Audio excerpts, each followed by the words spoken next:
Hi guys, welcome back to Just Carve Rob.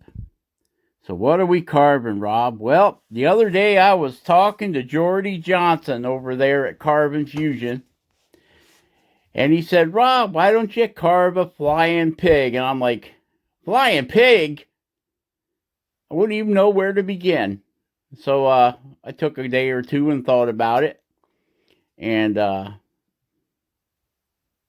figured, well, the only way I can make a pig fly is if I made him into a astro pig. Astro Pig Pigs in Space! Ha ha ha! So, yes, a special thanks to Ben, Studio on the Lake, for this basswood that we're carving here. Came from a chunk of wood that Ben sent us. Um, and I guess a special thanks. I don't know whether to thank Jordy or spank Jordy for giving me this pig idea. So it kept rattling around in my head until this popped out.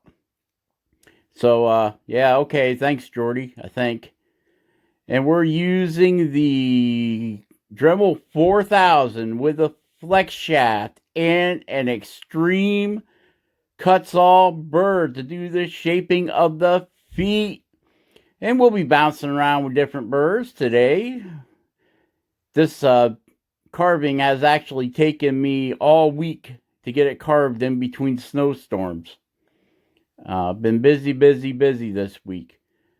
So after I get done working on things out in the big shop, which I swore I would never work out there in the wintertime, and here I am working out there in the wintertime. Man,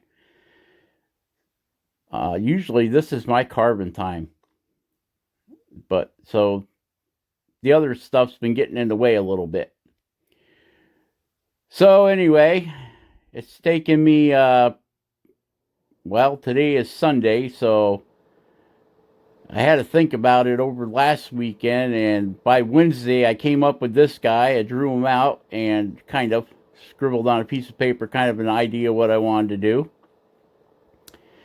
And this is what we came up with. So I think I got probably about 10 hours in this pig. 10 long hours, which, usually I do it in one day, but I've been working on it a couple hours every night. And so this is what he's coming out looking like here. And we're going to do most of the hogging work, most of the overburden, most of the wood removal with the cut saw extreme bit and the Dremel 4000. And then for the finer tuned work, the detail work, we'll be moving between the wood burner and the micro carver. The blue handpiece set at about 30,000 RPMs. The cut saw, or this Dremel spins it close to that. I can't remember if it's 30, 35,000, something like that. And we're just going to keep shaping this guy up and carving and carving. We have sped this video up. This is actually almost 45 minutes worth of video compressed down into 12 minutes. Okay, so now we're going to shape that piggy nose. We're going to make that bugler. Yep. I roughed out the lines. You can see there that I'm bringing that down to on a taper. The nose, and then we got to round it over, and then we got to put that weird shaped nose thing on the pig. It's like a little rooter he has on the end of his nose, a little shovel type thing. And we'll get that bottom jaw shaped in there, and all that good stuff. I think I'm gonna put since this guy's gonna be a flying pig, we don't want nothing to get in his eyeballs. So it's already too late to carve in a set of goggles on him, so we're probably going to end up using some two-part epoxy for the goggles on his face. Spoiler alert, spoiler alert. I guess I'm giving away all my secrets. We will not be carving arms onto this guy. We will be, but they're not going to be out of this block of wood. We'll be adding arms to him because I want his arms to stick out way further than his body does. So we'll be using some 1/8 inch bamboo dowel, or the things you use to make shish kebabs, the bamboo skewers. I love using them because they're a lot stronger than the normal wood, the basswood that we're using. According to scientific studies, bamboo has twice the strength of steel, but steel doesn't splinter. It just bends. So, you have that. More useless information from Just Carve Rob. And you can see we're getting that, we've got to get that bottom jaw shaped. We want it a little bit smaller than his snout on the top, because that's the way pigs' faces work, and dog faces, and horse faces. Their bottom jaw is always a little bit skinnier than the top jaw, because the top lips hang over the bottom. Right? At least my dog works that way. I've probably got some kind of mutant shop inspector, but that's the way she works. So, yeah, my friend his dad used to raise pigs, and big old stinky things they are. And so when you're helping your friend slop the pigs, you can get to see up close and personal life what their personalities and their face looks like.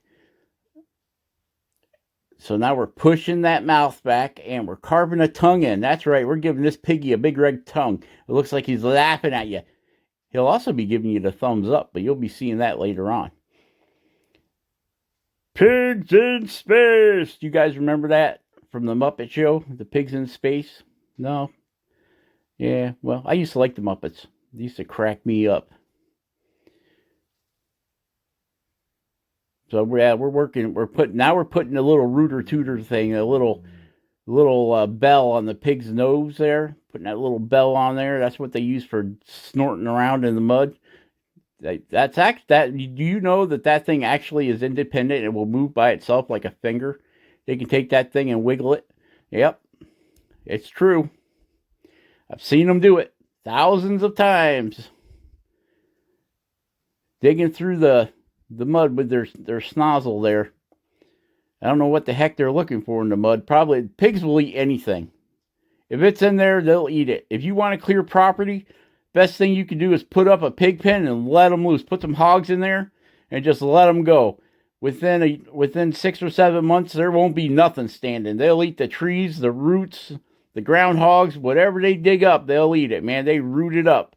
That's why the farmers down there in the southern states, they got problem with wild pigs, and pigs get in their fields and just tear it up.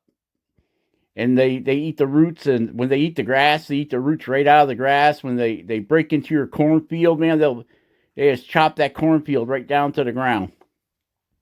I was trying to make the tips of his ears flip over, but I carved a little, you see I broke a piece off there. All right, so now we're moving on to the jetpack. That's right. We know pigs don't have wings, but they could have a jetpack. Especially when they mutate and take over the world. They'll probably be smarter than us, and see, he's flying around already. Probably be smarter than us and take over the planet and invent jetpacks. Pork power. Okay, you can see we glued the arms on there. And I cut them out on the bandsaw, and you can see the pin going through his shoulder right there. There's an 1/8 inch bamboo dowel. It goes through his shoulder, and the hole goes all the way through the center of him. I could have gave him little spinny pig arms like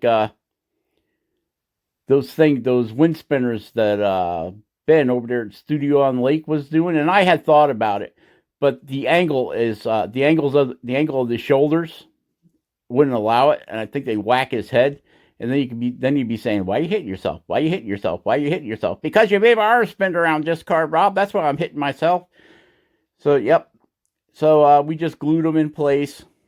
Decided we weren't going to give them the spinny arm things, but the hole does go all the way through for the bamboo skewer.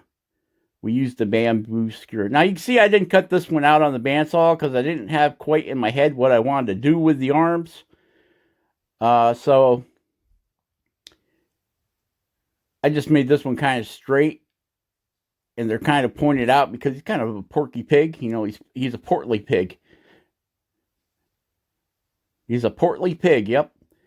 And you can see we took the wood burner and went down through there. And we put a utility belt on him. Yes, we did. Every space pig, astro pig needs a utility belt. What's he keeping his utility belt? I have no idea. I have no idea at all what he keeps in there. But probably pork treats. Yep. He's probably got carrots or something in there. Depends on if he's a vegetarian pig or not. Okay, so we're taking out the Kutzall burr, and we have gone to a ruby burr. A ruby burr. We're smoothing things over with the ruby burr.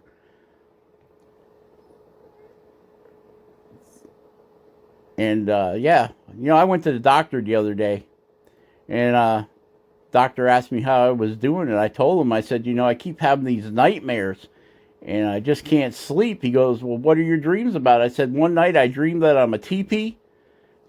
Then on another night, I'll dream that I'm a wigwam. I said, what do you think it is, Doc? He goes, well, that's easy. I know what's wrong with you, Just Carve Rob. You're too tense. Boo. Be quiet, shop inspector. Boo. Shop inspector, stop booing me. Yep. Bad uncle jokes. We got tons of them here. Too tense. Get it? Wigwam TP. Too tense. Get it? All right. So looks like we're winding down this video, and this will be the end of this one. All right. Bye.